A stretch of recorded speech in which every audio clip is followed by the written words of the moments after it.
and this is where I want to share some things from Professor Jeffrey Lang's lecture. Fascinating lecture. I'm just blown away by the man. Very completely just mesmerized by this talk.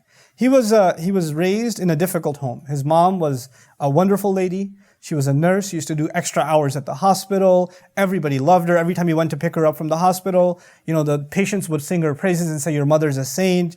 And when she passed away, literally people kept coming at the funeral, telling him a story about the goodness of his mother. Just a really wonderful human being. Very source of great positive influence in his life for he and his brothers, right? And his father was an alcoholic. He was abusive. He used to beat him. He used to beat his wife on a regular basis. Curse, and he's never heard his mother curse, not once. And he used to beat him, beat the mother, and he was a very abusive man. And by the age of 16, he just couldn't figure this out. And he was raised, Catholic, and he's like raised in a faith, and his mom was a strong believer and everything. But he said, what kind of God lets this happen? What has she ever done to deserve this? What have I ever done to deserve this kind of beating all the time? And he kept praying to God to make his situation better. But did his situation get better? No. And you keep praying as a child and your prayers don't get answered, what's going to happen? Is there even anybody listening? There can't be a God. I mean, if there was, why would this be happening? So he lost his entire faith in humanity because he said, if there really was a God, why even make us? Why not just make us all good? Why let all this evil happen? Why people and then he said, his teens were spent in the 60s and the 70s, and so there are race riots, there are gang fights, some he was even a part of, and there's the impeachment of a president, the assassination of a president in front of this. The world is in chaos. And Vietnam is going on, and napalm is being thrown, and children are burning alive in Vietnam. What have they ever done to burn alive? And he's seeing all of this evil, and it only reinforces in him, the world is far too corrupt, too evil, too obsessed with the shedding of blood and doing wrong to one another for this to be the product of a merciful, loving God. That just doesn't make any sense to me. He couldn't reconcile those two things. Many years later, he's 27, 28 years old, somebody gives him a copy of Quran as a present. Never reads it. One day he's sitting at home and he's bored. He ran out of things to read, so he opens up the Quran, starts reading. From Fatiha. He's reading, he gets to Baqarah.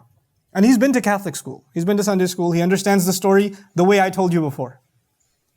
And he reads it and he goes, the author, because he doesn't know it's God, right? So he goes, the author must have got it wrong.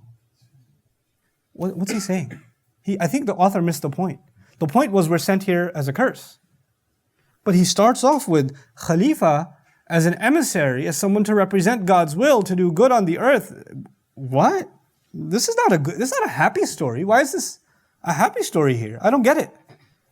And he thought the author was confused. So he read the story in translation over again, and then over again. He says 20, 30 times, he kept reading the same story, and he kept finding things that kept messing with him.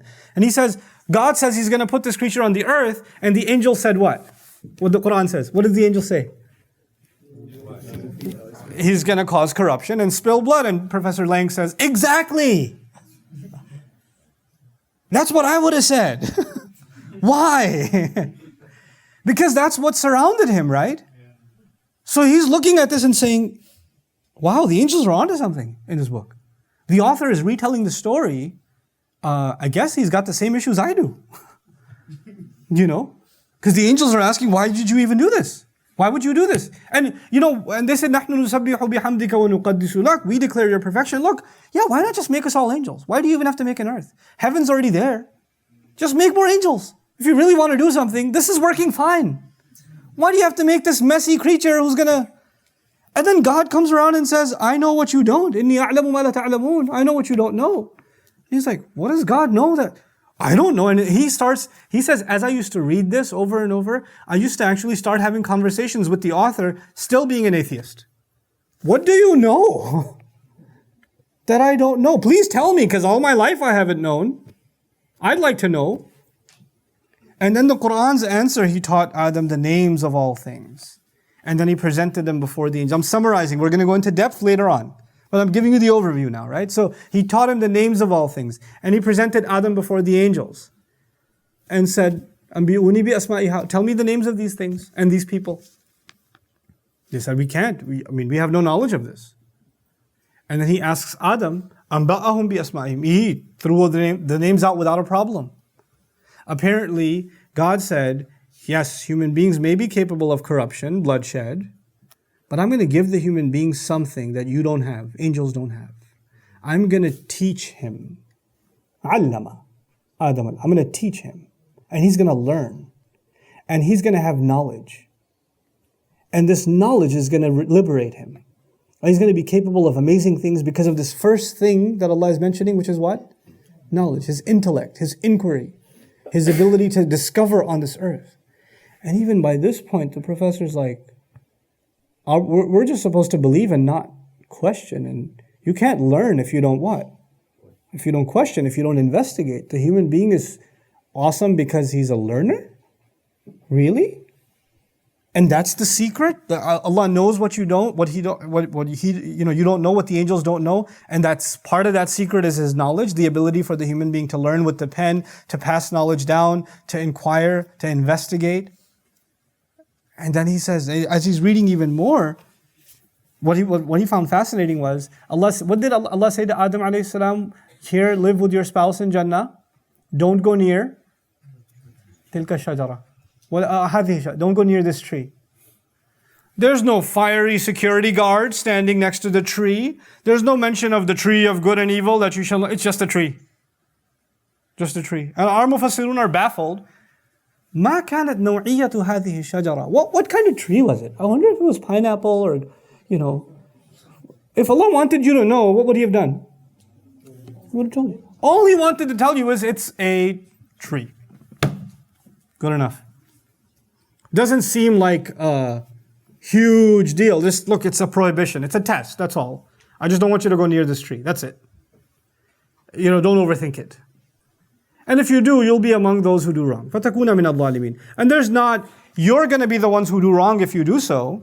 It's not, I'm going to burn you, you're going to suffer, you're going to be punished, I shall curse you. And there's nothing. It's like, this God is not angry. Why isn't He mad? He's reading this and he's like, why isn't His God, this God is supposed to put the fear of hell into to Adam to not go near this tree. But He's simply like, hey, there's a tree, can you stay away from that one? He seems pretty chill about the whole thing. And then when the angel, when the devil finally does whisper, he doesn't whisper to him, he whispers to both. And what does he say? أَزَلَّهُمَا. He caused them to slip. So the professor says, I couldn't believe it. The biggest mistake made in human history, for which we are cursed on this planet. And this book calls it a slip? A slip is, I accidentally wore your shoes out of the masjid. That's a slip. This is a slip? This is not a slip.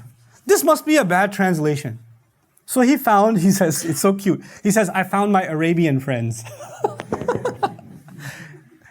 And could you translate this word for word for me? And they're like, so, azallahuma shaitan caused them to what? What's azallah? What's that word? Slip. Who slip? Really? He couldn't handle it. Because this was such a big deal in the biblical account. And the Quran, all shaitan is able to do is make the human being what? Slip. And if you compare this to other sins, what sins were the angels worried about? Were the angels worried about Adam's going to eat from a fruit? They're worried about the spilling of blood, the causing of corruption, mass murder, genocide, rape. All kinds of things happen on this earth. Compare them to the eating of a tree, eating of a fruit. It is, at the end of the day, from any measure of human intellect, it looks like a slip.